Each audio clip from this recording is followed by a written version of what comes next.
Now, there was plenty of conversation here at the first day of the 10th BRICS Summit about infrastructure. After all, if you're going to talk about trade, you have to be able to get goods and services and people from point A to point B.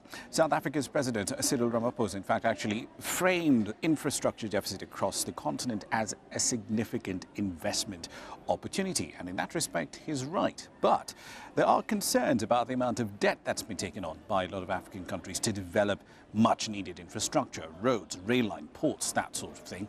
Earlier on, I did speak to the president of the African Development Bank, Akinwumi Adesina. I asked him how concerned he is about the possibility of a debt crisis on the continent. It's not in a debt crisis at all, right? There are a number of countries where we have challenges. For example, if you look at the CMAC area in Central Africa region, where they have a lot of high debt to GDP ratios, much higher than that of many African countries. So that's a specific issue that we are trying to deal with through counter-cyclical budget support to support them, because they are all suffering from the impact of the decline in the price of oil. And as you know, they're all unimodal economies that tend to depend quite a lot on oil. And if you look at just even the debt to GDP ratio of many African countries, the way it was, 2009 to 2017, it's probably about, in the range of 48%, so it's not in anything that would suggest that there's any crisis. However, the key is that we have to be mindful that quite a number of African countries are going to the international capital markets to borrow money, and largely for infrastructure.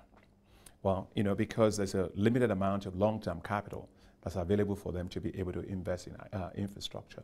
As a result of that, you have folks that are going into the international capital market and borrowing money at yields of 9.8%, which is very, very high. So obviously that, if it continues that way, you will have run into a risk of debt problem. But where I think the real challenge is that Africa has, by 2025, we will have about $1 trillion worth of pension funds, sovereign wealth funds, a long-term capital that should be going into infrastructure. But we are not actually using them in infrastructure. Africa's sovereign wealth fund has been invested in other people's sovereigns, but not in Africa. And therefore, how do you expect to mobilize the pools of saving that you need for infrastructure? And so I really believe that first and foremost, we've got to really change that narrative of just simply taking public debt to invest in infrastructure, to move into a model where the private sector will play a bigger role on infrastructure.